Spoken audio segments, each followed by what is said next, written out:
Sidang Ferdy Sambo akhirnya menemui ujung akhirnya. Dalam sidang kali ini, pihak keluarga Brigadir J meminta agar Putri Chandrawati dituntut maksimal, sedangkan Baradae diberikan keringanan.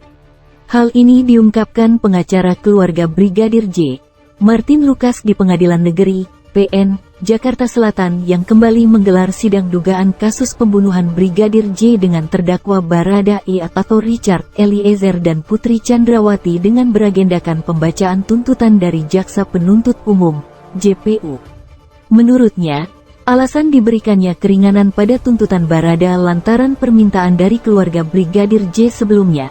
Sidang tuntutan terhadap Barada Richard Eliezer Pudihang Lumiu atau Baradae dijadwalkan dibacakan JPU pada hari ini, Rabu, tanggal 18 Januari tahun 2023. Ayah Brigadir J atau Noprian Syah Yosua Huta Barat, Samuel Huta Barat berharap tuntutan JPU bukan harus bebas dari jeratan hukuman. Dengan amarah yang memuncak, saya mengkonfirmasi Yosua, mengapa ia berlaku kurang ajar terhadap istri saya? Namun Yosua menjawab dengan lancang, kurang ajar bagaimana, Komandan? Seolah tidak ada satu apapun yang terjadi. Kesabaran dan akal pikiran saya pupus. Entah apa yang ada di benak saya saat itu. Namun seketika itu juga terlontar dari mulut saya, hajar Cat, kamu hajar Cat. Richard langsung mengokang senjatanya dan menembak beberapa kali ke arah Yosua. Sama sekali tidak benar keterangan Richard Eliezer di depan persidangan yang menyampaikan bahwa cerita tersebut saya sampaikan kepada dirinya di rumah Saguling sebelum peristiwa tembak-menembak terjadi. Menjatuhkan pidana terhadap terdakwa dengan pidana seumur hidup.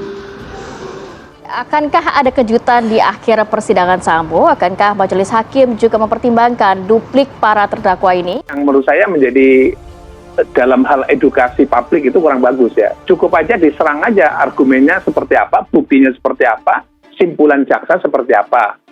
Dan kalau itu simpulan jaksa diluruskan, dibenarkan, simpulannya menjadi seperti ini dan seterusnya. Sehingga legal argumen dan disertai dengan alat-alat bukti dan barang bukti itu menjadi clear, hidup di dalam argumen jaksa dan argumen dari pihak terdakwa plus penasihat hukumnya begitu. Nah, saya ingin melihatnya seperti itu sehingga sidang pengadilan itu memang kekuatannya letakkan adu argumen sekaligus adu alat bukti dan barang bukti dalam konteks persidangan itu gitu. Bertanggungjawabkan kesaksian saya kepada Sang Pemilik Hidup Tuhan Yang Maha Esa bahwa saya benar-benar mengalami kekerasan seksual dan penganiayaan yang dilakukan oleh Yosua. Yosua melakukan perbuatan keji terhadap saya. Dia melakukan kekerasan seksual, menganiaya dan mengancam membunuh, bukan hanya bagi saya, tapi juga bagi orang-orang yang saya cintai. Majelis Hakim Pengadilan Negeri Jakarta Selatan memutuskan pembacaan vonis pada terdakwa Ferdy Sambo dan Putri Chandrawati akan dilakukan pada 13 Februari 2023. Dalam simpulan yang dibuat oleh Jaksa Penuntut Umum terkait dengan para pelaku ini kan dari sisi teknik pembuktian terkait dengan pasal 55 itu menurut pendapat saya masih kurang tegas dan kurang jelas. Tegasnya di mana? Mestinya kan pasal 55 itu ada 4 kategori pelaku, ya. Terutama terkait dengan Kuat Ma'ruf, Ibu PC, dan kemudian RR ini posisinya ada di mana? Apakah dia sebagai turut serta dalam penganjuran atau turut serta pada eksekusinya, gitu, pada pelaku eksekutor? Ini Eliezer, gitu ya. Dalam kasus pembunuhan berencana terhadap Yosua Huta Barat, Ferdy Sambo dituntut hukuman seumur hidup, sementara Putri Chandrawati dituntut 8 tahun penjara. Sementara itu, pembacaan vonis pada terdakwa Ricky Rizal dan Kuat Ma'ruf akan dilaksanakan pada tanggal 14 Februari 2023. Keduanya dituntut 8 tahun penjara. Sementara untuk terdakwa Richard Eliezer, Majelis Hakim menjadwalkan vonis pada 15 Februari 2023. Dalam kasus ini, Richard Eliezer dituntut 12 tahun penjara.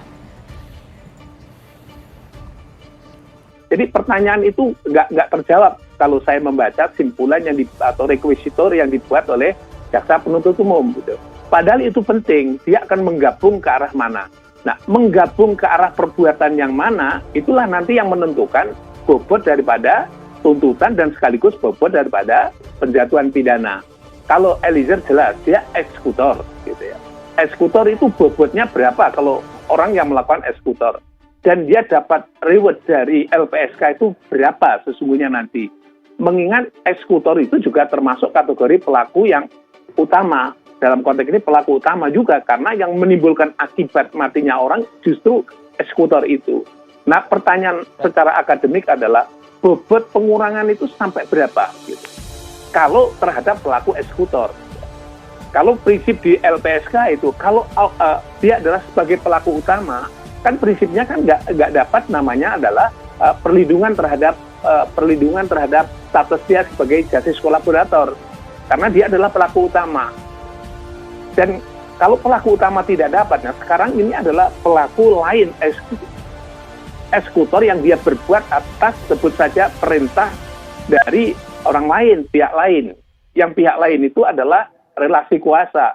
Apabila keluarga diharuskan datang ke Jakarta, kami akan bersedia mengikuti dalam vonis terakhir ini agar kami merasa puas, agar kami mengetahui apa saja yang menjadi hak milik anak kami, dan kami sebagai keluarga yang ditinggalkan anak kami yang sudah tidak bisa bertemu dengan anak kami lagi. Jadi kami di sana bisa mendengar secara langsung, tidak melalui TV. Jadi kami akan menunggu apapun itu hasil keputusan dari pengadilan negeri yang terbaik nantinya.